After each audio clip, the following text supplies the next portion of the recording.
저는 뷰를 내년까지 강세장이지만 과도하게 이격이 벌어졌기 때문에 조정의 순간은 올 확률이 높아졌었는데 이번 조정이 뭐 하루짜리 조정은 아닐 수 있다. 모두 다 팔아야 되고 모두 다 죽는 조정이나 라고 생각했을 때 저는 그 정도는 아니라는 거죠.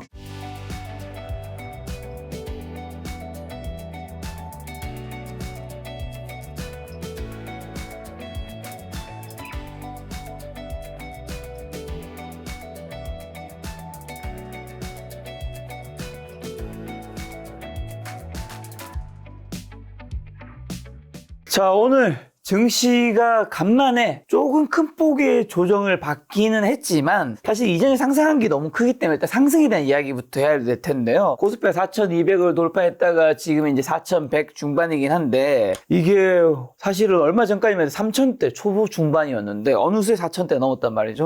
슈퍼랠리 보이는 가장 큰 동력은 뭔가요? 제가 김 작가 채널에 이제 한 달에 한 번씩 월 초에 나오고 있는데요. 네. 매달 나올 때마다 또 이만큼 올랐네요 라는 말씀을 드려요. 언제부터였냐면 9월 초에 와서 방송을 했는데 이제 한 달이 올랐죠. 네. 그때 이제 10월 초에 방송을 했는데 또 올랐습니다. 네. 어느 정도 올랐냐면 월봉을 보시면 9월 한 달 동안 7.49%가 올랐어요. 네. 뭐 그 정도는 있을 수 있어요. 한 달에 7.49%.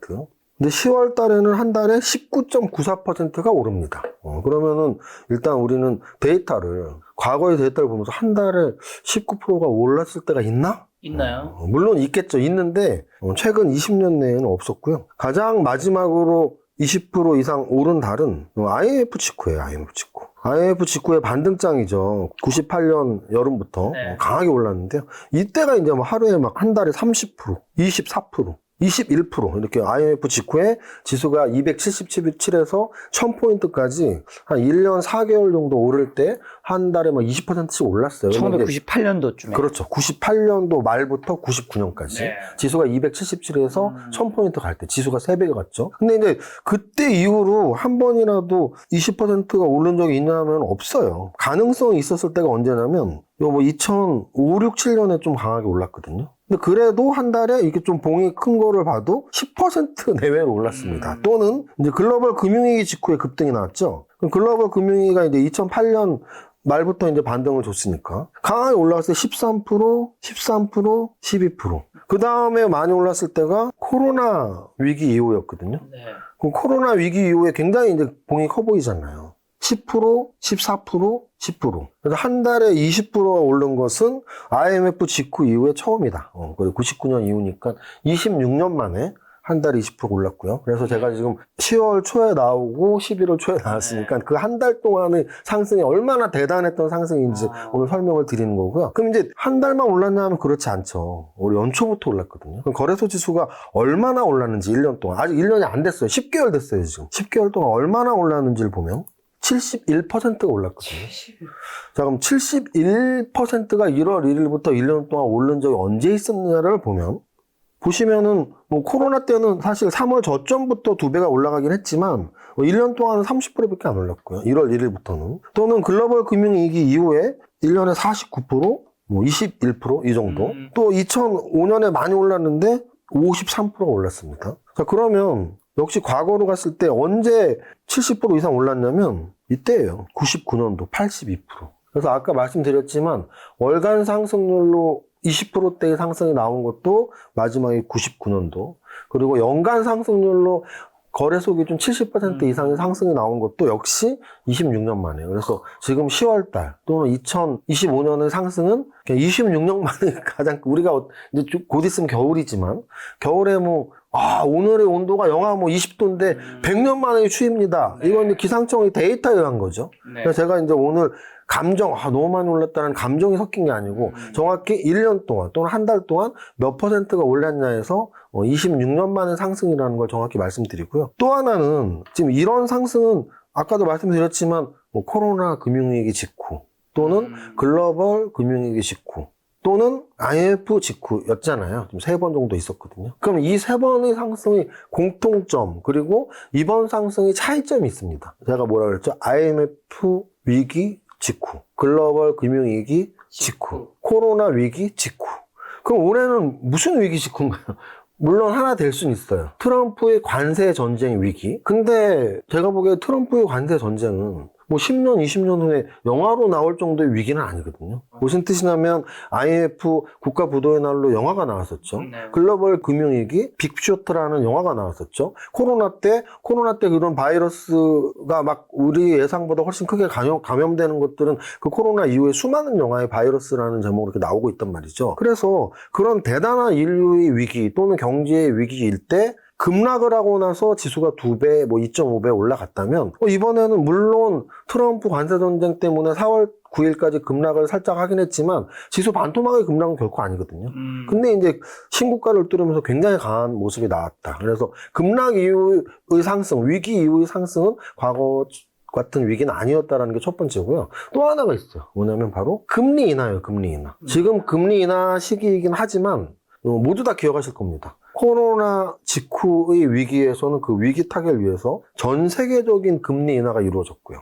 그리고 글로벌 금융위기 때도 미국의 글로벌 금융위기를 촉발시켰던 미국의 금융위기를 이겨내기 위해서 역시 금리 인하가 제로금리까지 이루어졌죠. 그래서 코로나 때도 제로금리, 글로벌 금융위기 때도 제로금리. 또 IMF 때는 어떻습니까? IMF의 위기 때 지금도 기억하실지 모르겠지만 우리가 금모기가 한창일 때요. 금리가 20%까지 올라갔어요. 18%까지. 근데 그게 우리가 이제 IMF 차관을 도입하고 나서 계속 떨어졌던 거죠. 급속하게. 그래서 지금 사실 3번의 상승, IMF 때의 상승, 글로벌 금융위기 때의 상승, 코로나 때의 상승은 위기 순간에 지수가 한 반토막이 나면서 금리가 급격하게 하락하거나 제로금리까지 가면서 지수 급등이 이루어졌다면 이번에는 그 정도는 아닌데 지수도 지금 사실 올해 뭐 한두 번 또는 연말에 될지 안 될지도 모르는 아직도 4%에 있는 그런 정도의 수준이기 때문에 과연 이게 이 정도의 폭등이 나올 장인가라고 생각을 할 수 있는 거고요.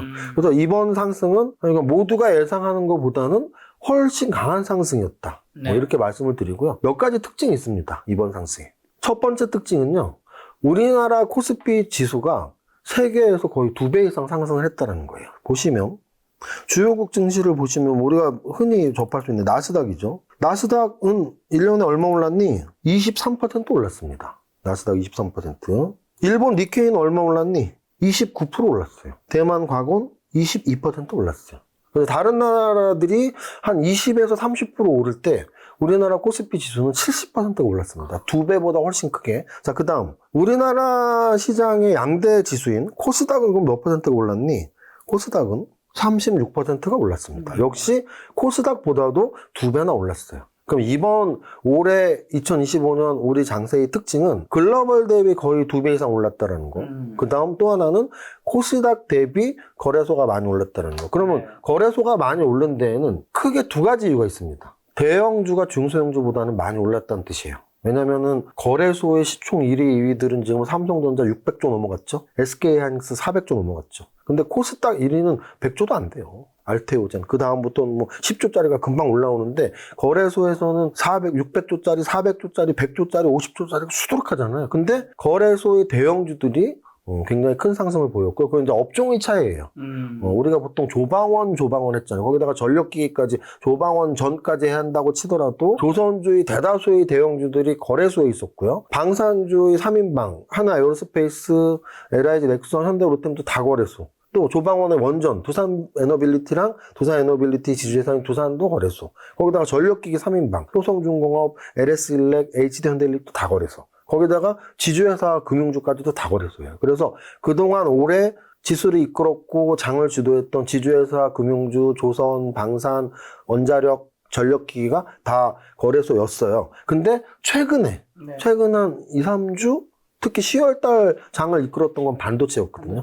SK하이닉스가 하루에 10%씩 오르고 삼성전자가 5%씩 오르고 그럼 이것도 역시 거래소의 반도체잖아요. 그럼 상대적으로 코스닥의 시총이 큰 종목들은 제약바이오 아니면 2차전지잖아요. 그럼 제가 지금 말씀드렸던 장을 주도했던 주도주 라인에 제약바이오가 2차전지 없었잖아요. 그러니까 당연히 거래소가 코스닥보다 지수가 2배가 오른 거고요. 또 하나는 대형주가 중소형주보다 잘 올라갔다는 얘기는 뭐냐면 저걸 보면 돼요. 10월 달에 지수가 평균적으로 하루에 1%가 올랐거든요. 왜냐면 한 달에 20% 올랐다는 얘기는 뭐 거래일수가 20일밖에 안 되니까 평균적으로 하루에 1%, 많이 오른 날은 3%. 그럼 지수가 3%가 올랐잖아요. 근데 등락 현황을 보면 그날의 등락 현황, 오늘은 뭐 과거 거니까 찾을 수 없지만 지수가 3% 올랐는데 등락 현황을 보면 상승 종목이 하락 종목보다 훨씬 적었어요. 예를 들어 월요일 날, 어제죠. 녹화일 기준으로 어제 거래소 지수가 한 3% 올랐거든요. 3% 가깝게. 어제 지수가 3% 가깝게 올랐는데 네. 떨어진 종목 2개, 오른 종목 하나였거든요. 그러면은 여기서 우리가 알 수 있는 건 지수는 모든 종목들의 가중평균값인데 지수가 올랐다는 얘기는 평균값으로는 올랐어야 되는데 그러면 종목에 오른 종목 숫자가 더 많아야 돼요. 근데 오른 종목 숫자가 더 적었다? 그 얘기는 시가총액이 큰 종목들은 많이 오르고 시가총액이 적은 종목들은 못 올랐다는 얘기입니다. 그래서 지금 현재 제가 지난달에 봤을 때 아마 작가님이 저한테 지금 왜 이렇게 오르냐. 그 지난달에 왜 이렇게 오르냐. 3,300 요 정도예요. 근데 왜 이렇게 오르냐 했을 때 제가 말씀드렸던 건 역사적 신고가 시대의 무서움이 있을 것이다. 그리고 금리 하락의 시기고, 금리 인하의 시기고, 그리고 AI 혁신의 시기고, 이 세 가지를 말씀드렸는데 10월 달에 올랐던 재료가 이 세 가지가 모두 답니다. 역사적 신고가라서 더욱더 강했고요. 그리고 AI 혁신의 시대를 우리는 어디서 알았죠? 반도체가 급등했고 젠슨황 CEO가 와서 한마디 하니까 막 삼성전자가 몇 %씩 올라가고 SK하이닉스가 10%씩 올라가고 AI 혁신의 시기 거기에 금리 인하의 시기 요 세 가지 때문에 10월달 20%가 올랐고 특히 거래소가 크게 오르고 대형주가 크게 올랐다. 요 정도로 시장의 특징 어제까지 특징을 말씀드릴 수 있습니다. 자, 근데 오늘 이제 증시가 조금 그래도 어느 정도 큰 폭의 조정을 받았는데 이게 변곡점으로 봐야 되는 걸까? 어떻게 될까요? 앞으로 더 오르는 그냥 어차피 계속 오를 수는 없는 거니까 가정으로 봐야 될지 아니면 이제 꺾이는 지정으로 봐야 될지. 제가 이제 사실은 애매하게 말할 때도 있고 약간은 돌려서라도 좀 명확하게 제 뷰를 말할 때가 있는데요. 오늘은 좀 약간 명확하게 제 뷰를 말씀드리면요. 우리가 확률 계산을 할 때 그런 분들이 있어요. 야, 주식 과거 차트를 볼 필요는 없어. 어제의 주가가 오늘의 주가에 영향을 미치니? 저는 영향을 미친다고 보는 사람이거든요. 무슨 뜻이냐면 10개의 구슬이 담겨있는 주머니에 9개의 검정 구슬과 1개의 빨간 구슬을 넣었다고 쳐봐요. 그러면 딱 뽑았을 때 빨간 구슬이 나올 확률은 10분의 1입니다. 10개 중에 빨간 거 1개니까. 그걸 뽑고 다시 집어넣어. 다시 한번 뽑을 확률도 역시 10분의 1이죠. 근데 만약에 첫 번째 뽑았는데 빨간 구슬이야. 그럼 10분의 1을 뽑혔잖아요. 근데 그걸 다시 집어넣고 두 번째 뽑았을 때, 야, 첫 번째 10분의 1로 빨간 구슬이 나왔으니까 두 번째는 절대 안 나올 거야. 라고 생각하지 않아야 돼요. 왜? 역시 10분의 1로 똑같거든요. 이거 뭐 확률의 기초인데, 그게 이제 뭐 종속된 확률이냐, 뭐 독립 확률이라는 의미잖아요. 그래서 어찌 보면은 계속 똑같은 확률값으로 나오는 사건들이 있는데, 저는 주식은 그렇지 않다라는 거죠. 마치 한 번 구슬을 뽑았는데, 다시 안 집어넣는 것 같은 거죠. 그러면은 검정 구슬을 첫 번째 뽑았어요. 그때는 빨간 구슬이 나올 확률 10분의 1이거든요. 근데 그 검정 구슬 다시 안 집어넣어. 그럼 두 번째는 9분의 1이 되겠죠. 빨간 구슬이 나올 확률이. 근데 또 검정 구슬을 뽑았어. 또 안 집어넣어. 그럼 그 다음에는 8분의 1이 될 것이고요. 만약에 8번의 검정 구슬을 뽑았는데 계속 안 집어넣었다면 마지막에 빨간 구슬이 나올 확률은 2분의 1이에요. 첫 번째는 10분의 1이었는데 계속 검정 구슬만 8번을 뽑았다면 마지막에 빨간 구슬을 뽑을 확률이 2분의 1이라고요. 이게 종속 변수거든요. 종속 변수에 의한 확률. 자, 그러면 제가 왜 차트를 열심히 보고 차트는 내일의 주가에 분명히 영향을 미친다고 생각하냐면 두 가지 때문입니다. 첫 번째는 추세 때문이에요. 추세. 상승 추세, 하락 추세를 보고서 상승 추세일 때는 올라가는 힘이 강하니까 더 올라갈 거야. 3일 동안 올라갔으면 4일째도 올라갈 거야. 3일 떨어졌으면 4일째도 떨어질 거야. 이게 추세의 힘이에요. 저는 첫 번째 추세의 힘을 보기 위해서 올라가면 계속 올라가. 떨어지면 계속 떨어져. 그래서 추세를 믿고 매매를 하고 장을 보는 사람들은 제가 요즘 장 왜 이렇게 강해? 역사적 신고가 장세니까. 신고가처럼 강한 장세가 펼쳐졌으니까 더 강할 수가 있지. 이게 추세의 힘이에요. 그런데 차트를 보면 추세만 보이진 않거든요. 뭐가 보이냐면 이격이 보여요. 이격도. 이격도라는 건 뭐냐면 이게 벌어져 있잖아요. 굉장히 급하게 올라 있다는 얘기예요. 그럼 이걸 한번 좁게 볼게요. 이 각도예요. 이 각도. 완전히 이거는 거의 이렇게 서 있죠. 지금 여기 각도가. 어디에도 이렇게 서 있는 각도는 없어요. 우리나라 지수 역사상 제가 보기에 단기간에 2배 가깝게 오른 가장 단기간입니다. 4월부터 10월까지 지금 거의 한 6, 7개월 올랐는데요. 지수가 2배 가깝게 올랐어요. 그렇기 때문에 이렇게 급하게 올랐으니까 이격이 이렇게 벌어진 거죠. 이격이 벌어졌다는 얘기는 뭐냐면 결국 차트는 수렴과 확산이 반복되거든요. 확산이라는 건 지금 이격도가 벌어진 거예요. 그럼 너무 많이 올랐네. 그러니까 그냥 조금 천천히 오른 게 아니고 너무 급하게 많이 올랐네. 그러면 야 너무 확산이 돼서 좀 수렴 좀 하자. 이평선이 좀 모여야지. 그럼 모이러 가는 단계가 이제 조정입니다. 그래서 저는 사실은 야 2200에서 4200까지 2000포인트가 6개월 만에 이렇게 오르는 장이 26년 만에 나왔는데, 뭐 조정이 나와도 누구도 뭐라고 못 그러겠네. 네. 그럼 조정의 모습은 어떤 조정일까가 중요한데요. 아, 모두 다 팔아야 되고, 모두 다 죽는 조정이나라고 생각했을 때, 저는 그 정도는 아니라는 거죠. 왜냐하면 분명히 상승 추세의 힘은 남아있기 때문에. 네. 상승 추세의 힘은 남아있고, 여진도 남아있을 텐데, 근데 작용, 반작용처럼 가려는 힘은 있을 것이고, 아니야, 또 조정받아야 되는 힘이 있을 거잖아요. 그러면 오늘의 장이 딱 그 모습을 보여줬다. 뭘 보여줬는지 한번 보여드릴게요. 오늘 거래소는 2.37%가 떨어졌잖아요. 그럼 코스닥도 당연히 떨어져야 되잖아요. 코스닥은 1.3% 올랐네? 왜 올랐을까요? 아까 말씀드렸잖아요. 지금 장이 워낙 좋아. 그래서 좋은 힘은 남아있어. 그런데 거래소는 너무 많이 올랐네. 이격이 벌어질 정도로. 조정을 받아야 돼. 근데 아직 돈이 많고 힘이 많아.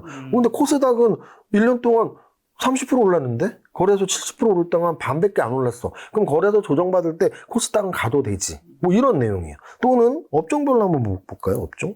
오늘 시가총액 비중이 높은 종목들 보겠습니다. 삼성전자, SK하이닉스 5%씩 빠졌거든요. 지난주 젠슨왕 또는 그 이전부터 SK하이닉스는 지금 몇백 올랐냐면요. 9월 말부터 9월 말에 그냥 얼추 봐도 한 25만 원, 6만 원이죠. 60만 원이거든요. 두 달 동안 우리나라 시가총액 2위 종목이 2배 이상 올랐어요. 삼성전자는 두 달은 아니지만 한 6월 정도에 한 5만 5천 원이었거든요. 한 4달 동안 11만 원까지 2배가 올랐어요. 또는 오늘 좀 많이 떨어진 종목들 코스피 200에서 어떤 종목들이 주로 있었냐면 H현대미포, 우리가 보통 아는 조방운의 조선주죠. 네. 또는 HD현대중공업 조선주죠. 또는 현대로템 방산주죠. HD 한국조선해양도 조선주. 그래서 조선주, 방산주 또는 우리가 이제 금융주가 많이 올랐었잖아요. 대표적으로 미래에셋증권이 대장주였는데 금융주 이런 종목들이 장을 주도했던 우리가 소위 말하는 조방원만 갖고 있어야 돼. 조방원만 갖고 있어야 돼. 거기에 전력기기까지. 네. 전력기기 갖고 있어야 돼. 거기에 금융주까지.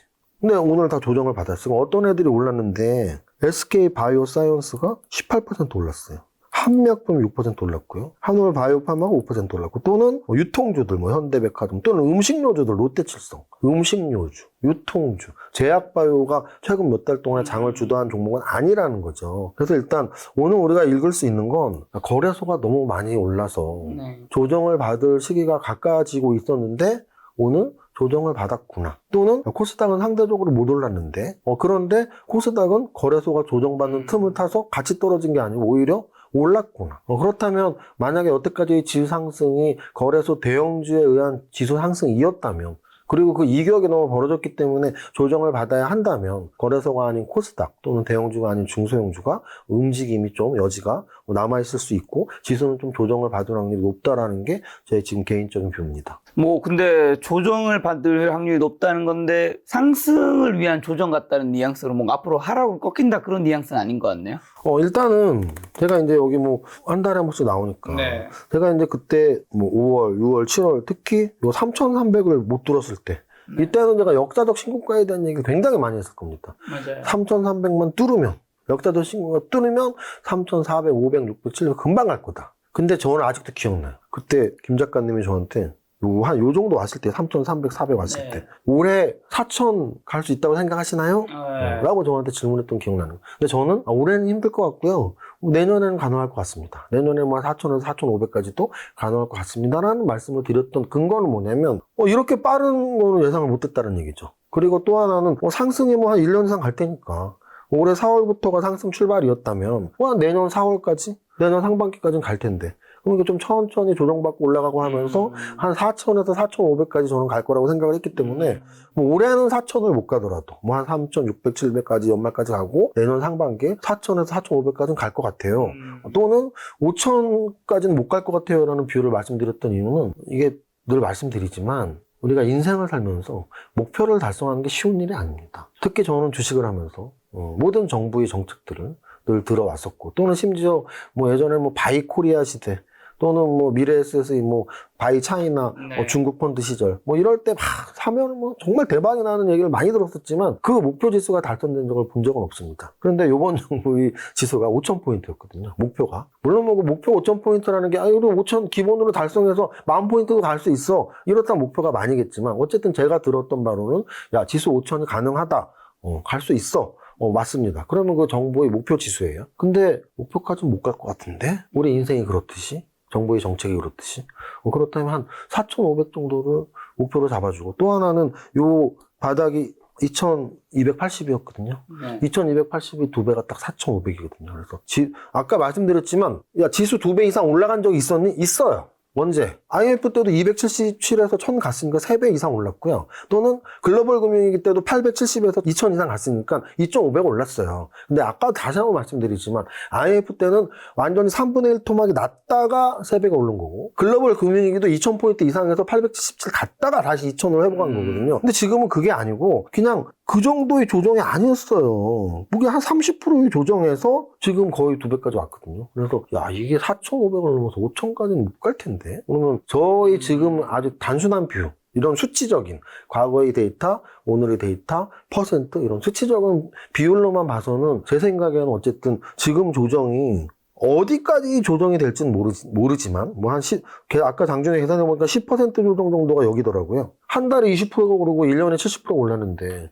10% 조정 받을 수도 있죠. 그렇게 큰 건 아니거든요. 그래서 10% 조정을 받는 수준이 요 수준, 한 3,800 수준, 21선 있는 3,800 수준, 네. 그 20% 조정을 받는 수준이 요 3,500, 요 3,550 수준이거든요. 네. 그래서 저는 짧게는 한 21선 10%, 15%입니다. 61선. 그래서 짧게는 10% 수준, 또 길게는 한 15%, 그 사이 어느 점인가까지는 조정을 받지 않을까.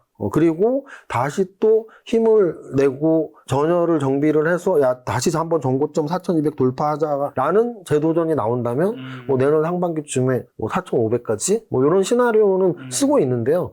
이게 이제 시나리오라는 건 결국은 예측이고요. 뭐 예측은 55%만 맞춰도 큰 돈 번다는 말 있잖아요. 그래서 저는 어쨌든 과거에 우리나라에서의 큰 하락이 있었고 큰 상승이 있었고 제로금리가 있었고 이런 시기를 제외하고 이번 같은 상승장이 거의 26년 만에 나올 만한 장이 너무 많이 올랐는데 그럼 너무 많이 올랐으면 분명히 그거에 반대되는 조정은 있을 수 있고 만약에 조정이 있다면 코스닥보다는 거래소 또는 중소형주보다는 대형주의 조정 업종으로는 그동안 많이 올랐던 소방원 위주의 조정 요 정도로 예상을 하고 있습니다. 근데 뭐 예상은 결과값을 또 다음 달에 와봐야겠죠.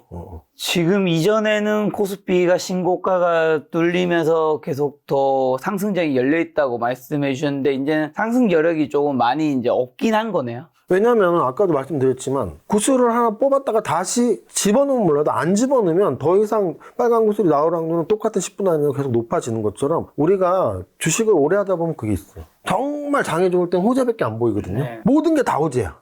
그럴 땐 유일한 악재는 마지막에 하나 남습니다. 너무 많이 오른 거. 왜냐하면 생각해보세요. 제가 다시 한번 말씀드리지만 우리가 차트를 봐야 되는 이유는 10,000원짜리가 50만 원이 된 거예요. 50배가 올랐거든요. 근데 여기 이게 10,000원에서 20,000원 되고 30,000원 될 때 막 추세가 붙어갈 수가 있는데 10,000원이 50만 원 된다? 그러면 우리가 주식시장에서 변하지 않는 격언이 있거든요. 주식이라는 게임은 나보다 더 비싸게 사는 바보를 찾는 게임이다. 그럼 10,000원에서 20,000원에 사는 바보들은 뭐 20,000원에 40,000원 될 수도 있어. 또 40,000원에 사는 바보들은 40,000원에서 80,000원 될 수도 있어 하고서 5배, 10배, 20배까지 갈 수 있어요. 근데 10,000원에서 50만원 된 게 100만원까지 2배? 가락률이 별로 없다면 더 이상 바보가 모여들진 않죠. 그럼 바보가 더 이상 모여들지 않으면 그때 누군가 방아쇠를 당길 겁니다. 어떤 방아쇠? 매도의 방아쇠.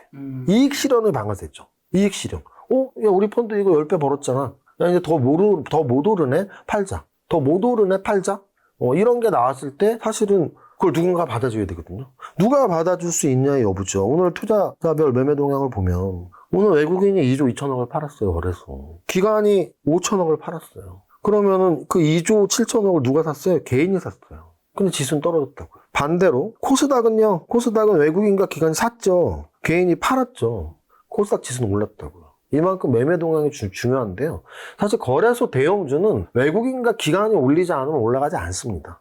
그런데 오늘 외국인과 기관이 쌍끌이 매도로서 대응을 해서 거래소 지수를 끌어내렸다는 것. 또는 반대로 코스닥에서 쌍끌이 매수로서 코스닥 지수 올렸다라는 건 아마도 이익 실현 외국인 또는 이익 실현 기관들의 물량이 계속 나올 가능성이 있다라는 거. 왜? 아니 SK 하이닉스가 2달 만에 100% 올랐잖아요. 삼성전자도 4달, 5달 만에 100% 올랐잖아요. 그러면 우리가 이런 생각을 하시면 돼요. 개인 투자자들은 많이 벌수록 좋아요. 근데 사실은 패시브 펀드나 적당한 지수 상승률을 추종하는 펀드는 한 종목에서 대형주에서 몇 달 만에 2배가 났다? 그럼 이익 실현해서 챙겨야 되지 않는가? 왜냐면 우리가 이게 이제 뭐 도덕적 해이까지 확산될 필요는 없지만, 이제 우리가 보통 경영학에서 도덕적 해이라는 말이 왜 나오냐면, 네. 내가 최선을 다할 필요 없이 이 정도만 하면 되는데, 그러면은 펀드를 운영하는 분들이 만약에, 나 그냥 지수 상승률만 추정하면 되잖아. 그러면은 이미 2달에 100% 올랐어? 저거 팔아야지 왜 갖고 있어? 더 오른다고 해서 내가 대단한 뭐 사람이 되는 건 아닌데 수익률이 만약에 낮아지면 그때 걸 지켰어야 되는데 정도의 한도 수익률이 있을 거라고요. 근데 이미 다 그걸 찼을 거야 지금. 대형주가 너무 많이 올랐으니까. 그러면 더 이상 갖고 있을 명분이 필요 없는 거죠. 그래서 어찌 보면은 외국인과 기관의 오늘 코스피 매도 대응을 짧게는 이 정도 올랐으면 챙겨도 돼. 그리고 만약에 앞으로 며칠 동안 더 그렇다면은 지수는 분명히 조정을 받을 것이고요. 근데 이제 지수가 또 아까 제가 말씀드린 대로 뭐 21선 한 10% 하락 또는 61선 한 15% 하락까지 가면 다시 또 가격 메리트가 생기겠죠. 제가 너무 오른 게 악재라고 말씀드린 것처럼 또 조정을 또 받다 보면 다시 또 그 가격의 조정, 낮은 가격이 호재일 수 있는 시기인 거죠. 그래서 저는 뷰를 내년까지 강세장이지만 너무 10월 달에 20% 오르고 1년 동안 70% 오른 건 과도하게 이격이 벌어졌기 때문에 조정의 순간은 오를 확률이 높아졌었는데 오늘 매매 동향이랄지 또는 그동안 시장을 주도했던 종목들이 하락이랄지 이런 거로 봐서는 이번 조정이 뭐 하루짜리 조정은 아닐 수 있다. 조정이 뭐 한 10% 15% 받고 다시 재상승을 하더라도 조정은 필요한 순간이었다라는 뷰를 말씀드립니다. 근데 지금 또 어제까지만 해도 사실 증시가 굉장히 많이 올랐기 때문에 투자자 예탁금이 85조 원 사상 최대라는데 이 대기 자금이 증시로 유입되면 좀 증시가 더 좋은 방향으로 또 갈 수 있지 않을까요? 여기 지금 말씀드렸잖아요. 오늘 개인들이 2조 7천억 샀지만 네. 거래소 지수가 거의 2.5% 빠졌거든요. 네.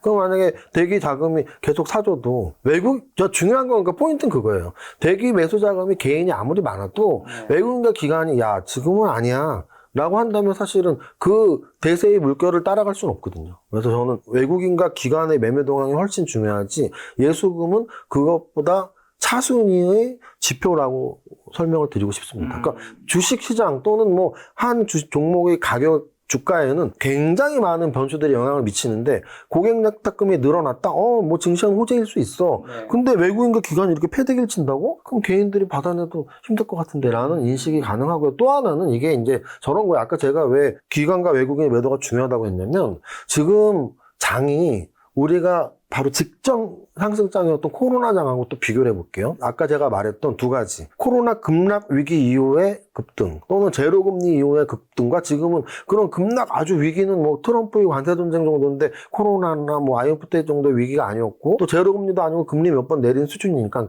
제로금리 수준도 아니니까 다르다 해서 하나만 더 말씀드릴게요. 다른 점은. 코로나 때 상승은 여러분들 기억하시나요? 용어가 있었어요. 용어. 어떤 용어냐면 동학개미라는 말이 있었습니다. 그러니까요. 개인이 올렸잖아요. 네, 동학개미. 그때는 코로나 바닥에서 우리 현명한 투자자들이 그런 생각을 한 거죠. 주식에서 돈 벌려면 급락했을 때를 들어와야 돼. 그 급락했을 때가 바로 코로나 직후 3월 17일, 19일 그 바닥이었거든요. 거기에서 들어온 개미들이, 거기서 들어온 개인 투자자들이 4월에도 5월에도 6월에도 주식을 샀기 때문에 동학개미라는 말이 나왔고, 동학개미가 지수를 끌어올렸어 라는 말이 나온 겁니다. 어찌 보면 매매 동향상으로는 동학개미의 승리였겠죠. 바닥부터 동학개미가 끌어올렸으니까. 그런데 지금은 저기 바닥 4월달, 5월달, 6월달에 개미들이 끌어올린 게 아니에요. 개인 투자자들. 그러면은 지금 고객 예탁금이 늘어나고 있다라는 거는 개인 투자자들이 이제 와서 3,500 넘었어, 4,000 넘었어. 우리가 지금 사볼까? 그거는 사실은 동학개미 때와의 상황과는 분명히 다르다. 지금은 지수 관련 대형주가 위주로 올라왔던 거고, 지수 관련 대형주의 상승은 외국인과 기관이 올렸다면, 외국인과 기관이 매도 전환을 하면은 지수 상승에는 분명히 부담이 클 것이다라는 예상을 할 수 있는 거죠. 올해 4월, 5월, 6월에는 외국인들이 뭐 올리고 4천 이후로는 개인이 올리고 그런 일 없나요? 그게 이제 아까 제가 말씀드렸던 계속 지수가 올라가고 종목들이 올라가고 뭐 전 세계 우리 자본주의를 사는 전 세계인들이 죽을 때까지 혜택을 살 수 있죠. 네. 근데 과거 주식시장의 역사상 여기서도 올리고 여기서도 올리고 여기서도 올려서 지수가 막 3배, 4배, 5배 종목이 50배, 100배를 가지는 못한다라는 걸 우리는 알고 있고 어느 순간에서 야, 여기는 고점이야. 네. 그럼 이제 조정을 받아야 돼.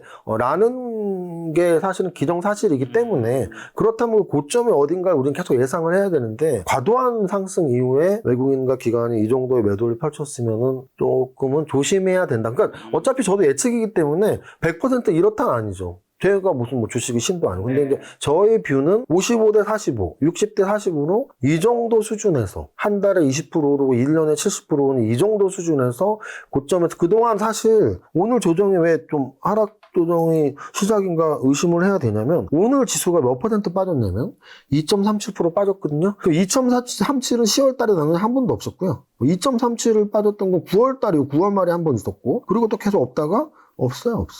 2.37이 빠졌던 날은 없습니다. 이때 있었어요. 8월 초. 그래서 8월 초에 한 번, 9월 말에 한 번이었는데요. 8월 초에 한 번 기억나시나요? 어떤 날이었는지. 8월 초의 하락은 우리나라 자체의 악재였는데요. 대주주 양도소득세 재정경제에도 소식이 나왔던 날이고요. 그 다음 9월 26일 날의 하락은 제 기억에는 중국과 미국의 무역 분쟁이 좀 더 심화돼서 오늘 중국에 더 관세 때려 이랬던 날이에요. 트럼프가. 그러니까 제가 지금 기억을 한다는 얘기는 굉장히 특수한 상황이었다는 얘기예요. 한두 달에 한 번 2% 이상이 빠지는데 그럼 오늘은 2% 왜 빠졌는데 라고 했을 때 우리가 기억날 만한 재료를 크게 내세울 수는 없어요. 트럼프가 뭐 반도체 산업에 대해서 어쩌고저쩌고 했는데 그럼 반도체만 빠져야지. 근데 오늘 전반적으로 주도 업종들이 빠졌고 그 빠지는 거에서 외국인과 기관들이 매도 세력으로 부상을 했었다라는 건 시장이 조금 불안하긴 하다 정도는 충분히 인식을 해야 되지 않을까라는 말씀을 드리고 또 하나는 이런 이제 지금 되게 극단적으로 생각하시는 분들이 있어요. 뭐냐면